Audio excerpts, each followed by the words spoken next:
राधा कृष्ण सतयुग और त्रेता युग बीतने के बाद जब द्वापर युग आया तो पृथ्वी पर झूठ, अन्याय, असत्य, अनाचार और अत्याचार होने लगे और फिर प्रतिदिन उनकी अधिकता में वृद्धि होती चली गई। अधर्म के भार से पृथ्वी दुखित हो उठी। उसने ब्रह्मा, विष्णु और शिव के पास पहुंचकर प्रार्थना की कि वे उसे इस असहनीय भार से मुक्त करे, लेकिन वे तीनों ही पृथ्वी को इस भार से मुक्त करने में असमर्थ थे। कोई उपाय न देखकर विष्णु ने कहा, चलिए हम लोग भगवान के पास चलें, वही हमें कोई उपाय बता सकेंगे। विष्णु लक्ष्मी, ब्रह्मा और शिव के साथ गोलोक में पहुंचे तो उन्होंने परब्रह्म परमेश्वर को कृष्ण के रूप में और उनकी माया को राधा के रूप में देखा। गोलोक के वृंदावन नामक सुंदर और सुरमय वन में एक सुंदर आश्रम था। उसी के निकट एक नदी बह रही थी। विष्णु ने परब्रह्म परमेश्वर को पृथ्वी के दुख की गाथा सुनाई तो उन्होंने कहा, मैं पृथ्वी के दुख से परिचित हूँ। पृथ्वी को भार मुक्त करने के लिए शीघ्र ही मैं ब्रज में कृष्ण के रूप में अवतार लेने वाला हूँ। मैं वासुदेव की पत्नी देवकी के गर्भ से जन्म लूंगा और क्योंकि मैं अपनी माया से और मेरी माया मुझसे पृथक नहीं रह सकती, इसलिए मेरी माया राधा के रूप में बरसाने में वृषभानु गोप के घर में जन्म लेगी और उसके बाद मैं पृथ्वी को इस भार से मुक्ति दिलाने का प्रयास करूंगा। क्योंकि एक एक पापी का वध करना कठिन है, इसलिए मैं ऐसा उपाय करूंगा कि संसार के समस्त पापी स्वयं ही लड़भिड़ कर पृथ्वी को भारहीन बना दें। आप लोग निश्चिंत होकर अपने अपने को पधारिए और मेरे आदेशों को प्रतीक्षा कीजिए।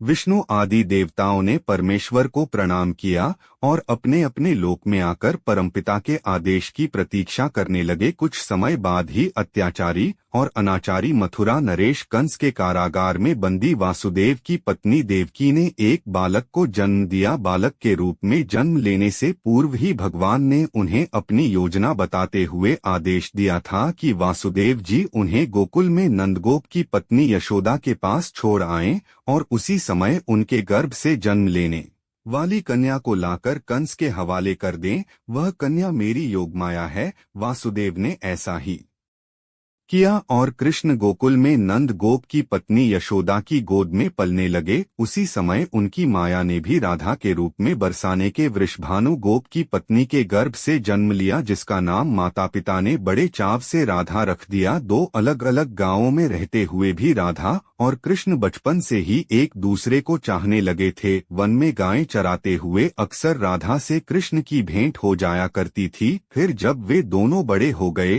तो जब भी रात की बेला में कृष्ण अपनी बांसुरी के स्वरों द्वारा अपनी प्रियतमा राधा को पुकारते, राधा अपनी सहेली गोप बालाओं के साथ कृष्ण के पास पहुंच जाती। राधा और कृष्ण का यह प्रेम दो किशोर लड़के लड़की का प्रेम था जो थोड़े से दिनों में ही पूरे ब्रज में चर्चित हो गया। नंद बाबा और यशोदा ने चाहा कि कृष्ण का विवाह राधा के साथ कर दिया जाए। उधर बरसाने में वृषभानु और उनकी पत्नी कलावती की भी यही इच्छा थी। एक शुभ दिन देखकर राधा और कृष्ण की सगाई कर दी गए। पूरा ब्रज प्रदेश आनंदोल्लास भरे उत्सवों से भर गया, लेकिन उन दोनों का विवाह नहीं हो पाया था कि कंस के आदेश पर अक्रूर कृष्ण को बुलाने के लिए मथुरा से वृंदावन पहुंच गए और अत्याचारी कंस तथा राक्षसी स्वभाव वाले उसके अनुचरों का वध करने के लिए कृष्ण को बलराम के साथ वृंदावन छोड़कर मथुरा जाना पड़ा। और मथुरा में कंस आदि का वध करने के बाद मथुरा राज्य की सुरक्षा के उत्तरदायित्व ने कृष्ण को इतना उलझा दिया कि वह चाहकर भी वृंदावन नहीं जा अपने जामाता कंस के वध का बदला लेने के लिए उसके ससुर जरासंध ने अपनी विशाल सेना के साथ मथुरा को घेर लिया। लेकिन कृष्ण और बलराम ने अपने पराक्रम से जरासंध और उसकी विशाल सेना को पीठ दिखाकर भागने पर विवश कर दिया। लेकिन जरासंध पराजित होकर भी शांत नहीं बैठा। उसके कई बार मथुरा पर आक्रमण किए। मथुरा एक छोटा सा राज्य था और मथुरा नगर को सुरक्षित स्थान पर नहीं बसाया गया था।